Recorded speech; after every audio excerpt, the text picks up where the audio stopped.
Bismillahirrahmanirrahim. Assalamualaikum warahmatullahi wabarakatuh. Alhamdulillahi rabbil alamin. Wassalatu wassalamu ala asyrafil anbiya'i wal mursalin wa ala alihi wa ashabihi ajma'in. Amma ba'du, ikhwani wa akhwati fillah, rahimani wa rahimakumullah. Insyaallah ta'ala pada kesempatan kali ini kita akan lanjutkan kembali pelajaran bahasa Arab kita bersama buku Penjelasan Mudah Kitab Al-Ajurumiyah. Sebelum kita bahas kitab Al-Ajurumiyah, ya, di sini saya berikan tips belajar dan mengajar. Ya, halaman 16 kita baca.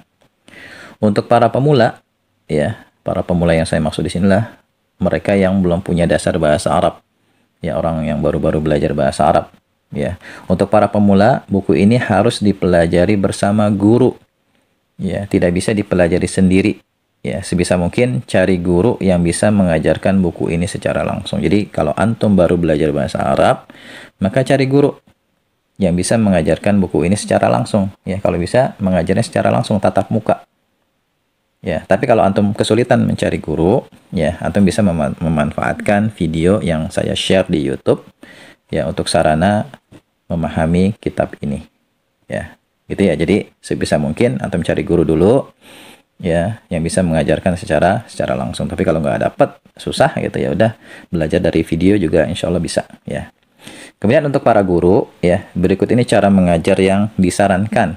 Yang pertama, jelaskan isi kitab Al-Ajurumiyah terlebih dahulu secara bertahap. Jadi nanti fokus di awal, ya, guru itu memahamkan matan kitab Al-Ajurumiyah dulu, ya, sebelum membahas syarahnya, sebelum membahas penjelasannya, gitu ya.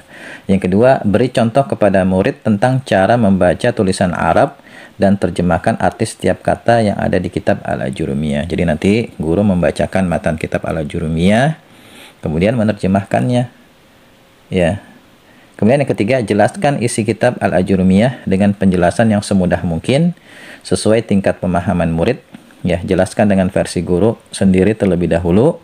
Targetnya siswa paham dengan materi yang ada di kitab Al-Ajurumiyah terlebih dahulu. Jadi intinya, ya, di langkah pertama dalam mengajarkan kitab ini adalah fokusnya di matan kitab Al-Ajurumiyah. Nanti guru membacakan matan Al-Ajurumiyah, kemudian menerjemahkannya, kemudian menjelaskannya. Dan kalau sekiranya dibutuhkan penjelasan dari syarahnya dari penjelasan buku ini, ya silahkan ambil aja, cuman nggak semuanya dulu, nggak apa-apa gitu ya. Yang penting targetnya kitab Al-Ajurumiyah ini bisa dipelajari dalam waktu yang singkat, ya, dari awal sampai akhir. Jadi fokusnya ke matan Al-Ajurumiyah dulu aja sebelum membahas kitab ini secara keseluruhan, gitu ya. Kemudian yang keempat, jika murid sudah paham dengan materi di kitab Al-Ajurumiyah, misalnya udah selesai nih dari awal sampai akhir, ya, matan kitab Al-Ajurumiyah sudah difahami, ya, dan siswa sudah dapat gambaran umum tentang isi kitab Al-Ajurumiyah itu seperti apa, gitu kan, ilmu nahwu itu seperti apa. Baru nanti guru membahas buku ini, buku penjelasan mudah kitab Al-Ajurumiyah. Jadi, ya, di tahapan keduanya baru membahas buku ini secara lengkap. Ya, matan Ajurumiyahnya dipelajari, kemudian penjelasannya juga dibahas, gitu ya. Jadi 2 kali buku ini dibaca berarti, ya. Untuk yang tahap pertama difokuskan di matan Ajurumiyahnya aja, ya. Adapun penjelasannya, ya, kalau dibutuhkan dibaca, kalau nggak dibutuhkan juga nggak apa-apa, dilewatin aja, gitu ya. Jadi yang penting fokus memahami matan kitab Al-Ajurumiyah terlebih dahulu dari awal sampai akhir. Nah, setelah selesai baru balik lagi dari awal, ya, bahas matan Al-Ajurumiyah plus penjelasan yang ada di sini, gitu ya. Kemudian yang kelima, yang keempat kita baca lagi, ya. Jika murid sudah paham dengan materi di kitab Al-Ajurumiyah, maka guru bisa membahas buku penjelasan mudah kitab Al-Ajurumiyah. Kemudian yang kelima, jelaskan isi buku, ya, penjelasan mudah kitab Al-Ajurumiyah dengan santai saja, sedikit demi sedikit, ya, jangan tergesa-gesa, ya. Targetnya adalah murid paham dengan materi yang ada di buku penjelasan mudah kitab Al-Ajurumiyah. Nanti, ya, bisa dibikin jadwal belajar.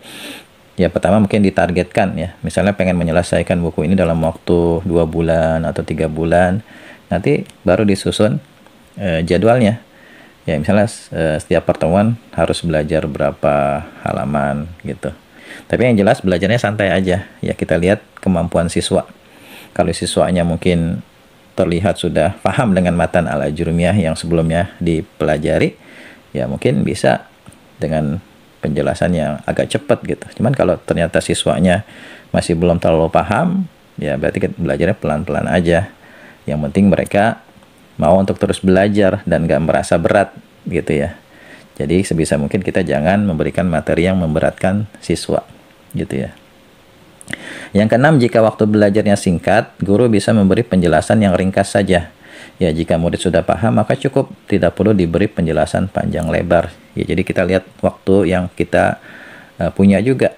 Ya, kalau waktunya memang singkat, ya udah kita baca aja buku ini dan kita berusaha menjelaskannya.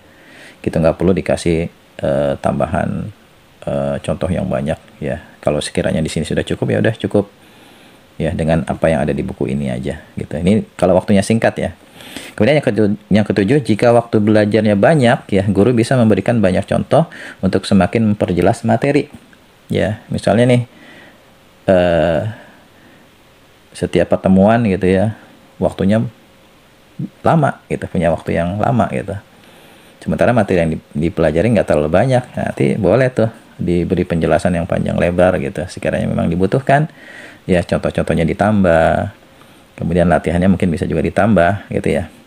Yang kedelapan, setiap selesai belajar satu bab, guru meminta murid untuk membuat ringkasan. Nah ini penting nih ya, sebab dengan ringkasan itu akan memudahkan kita nanti untuk murojaah, mengulang-ulang pelajaran. Ya kalau kita misalnya nih udah belajar sekian halaman, kemudian kita buat ringkasannya, nanti kalau kita ingin murojaah lagi, kita nggak harus membaca lagi semua yang sudah kita pelajari, cukup kita lihat ringkasannya aja, itu sudah cukup untuk mengingatkan kita ya berkaitan dengan materi yang sudah kita pelajari ya. Jadi penting nih bikin ringkasan. Kemudian yang kesembilan, bahas latihan yang ada di buku penjelasan mudah kitab Al-Ajurumiyah ya. Ini kan di buku ini banyak sekali latihan nih, nanti silahkan dibahas ya. Dan teknisnya ya, guru bisa memberi tugas kepada murid terlebih dahulu untuk mengerjakan soal latihan di rumah. Setelah itu latihan dibahas di kelas secara bersama-sama. Jadi nanti ya guru bisa meminta siswanya untuk mengerjakan latihannya di rumah, baru kemudian nanti di kelas dibahas bersama-sama. Ya.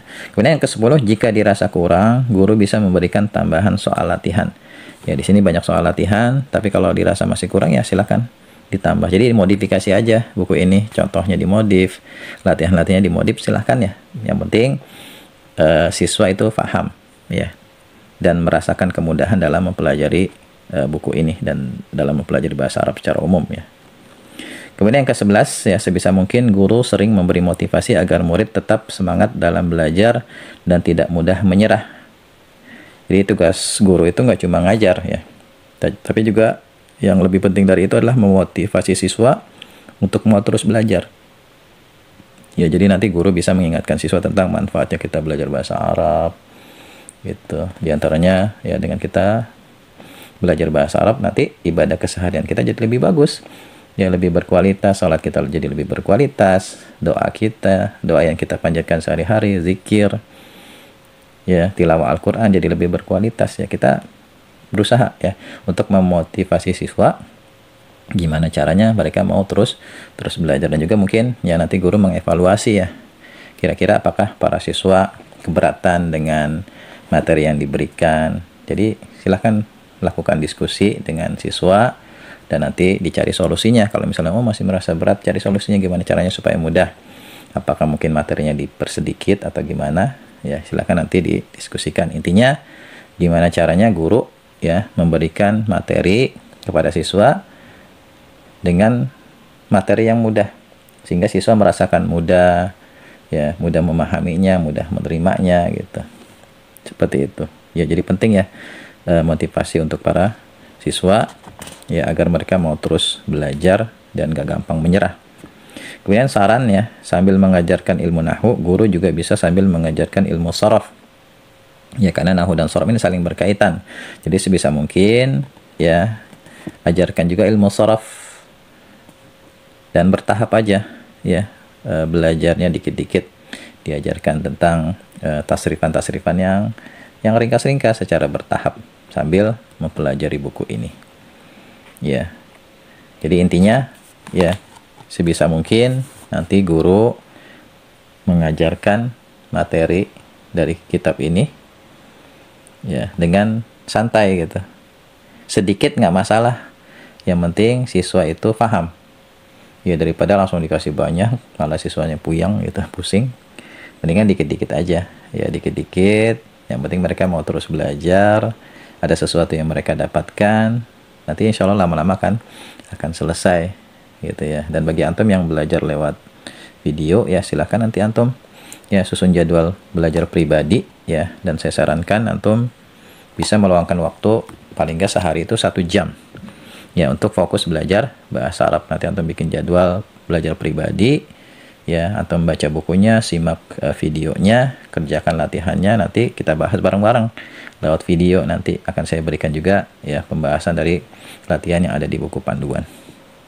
Ya, barangkali ini ya yang bisa kita bahas pada kesempatan kali ini. Insyaallah setelah ini kita akan bahas kitab Al-Ajurumiyah.